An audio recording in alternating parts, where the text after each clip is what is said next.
pillow from Hayden's head. He purses his lips. You couldn't have let her make the omelet?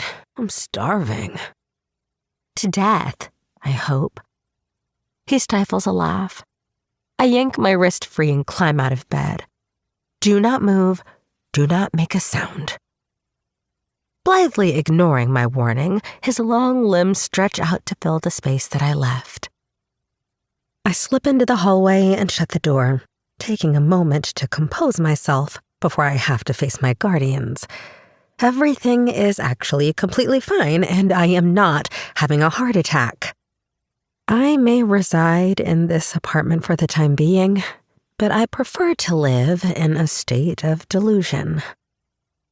I spent the 4 years since my last foster placement splitting time between the Laurel Academy dorms and my friend Rena's house, both of which offered an alarming lack of supervision.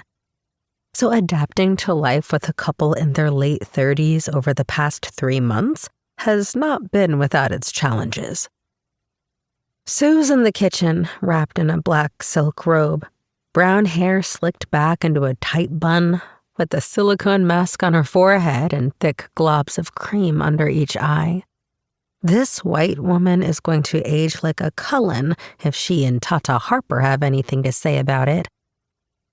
She dumps diced tomatoes into a sizzling pan of garlic and onions. The oil pops and she flinches, turning down the flame.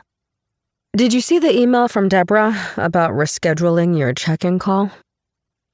I cross the kitchen and grab a mug from the cabinet by the sink. Call? I usually just say her name 3 times in the mirror. It's Thursday at 4, she says, because she knows I haven't read it. She leans her hip against the counter, watching me go through the convoluted process of making a flat white with their fancy espresso machine. You can't just have coffee every morning. You have to eat something. A piece of toast, at least. I eat at school. She raises her eyebrows. I do. If I make it in time for breakfast, which I won't today. I'm running later than usual, and there's still the issue of the boy trapped in my room. It's starting to feel a little telltale heart. I need to get back in there before she hears the pulse thumping under the floorboards. They're going to think we're not feeding you. Who? Deborah? Deborah doesn't care. Deborah doesn't care about what? Dave asks, emerging from their room fully dressed for work, even though he's been awake for what, 3 seconds? Men. Whether or not she's malnourished, Sue says. Dave runs a hand through his wet hair and sits at the kitchen island.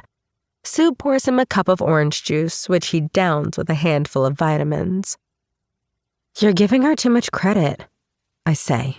She's not that good at her job. Dave smirks, prepared to make a sarcastic comment, until Sue shoots him a chastising look. I escape to my room with my coffee, making sure they're both out of sight before I open the door. To my complete and utter bafflement, there is once again a boy dead asleep in my bed. I don't have time for this. I shower and dress quickly, pairing a vintage band tee and a tangle of gold jewelry with my favorite pair of Levi's. I twist my curly hair into a bun and pat a berry-colored balm onto my lips and cheeks. A little concealer to hide the dark circles under my eyes, and a few swipes of mascara. If you look like you've slept, then your body can't be tired. That's science. Hayden's awake, still under the covers, scrolling on his phone when I leave the bathroom. Not a care in the world. Imagine having the audacity. I think I heard them leave, he says. I do a quick sweep of the apartment just to be sure. The glass tray on the table by the door where they keep their keys and Dave's wallet is empty. I check the peephole too, because I am nothing if not paranoid. Once I have quelled my anxiety to manageable levels, I blow through my room like a tornado, hastily grabbing everything that I need for school and shoving it into my bag. Hayden moves at a much more lethargic,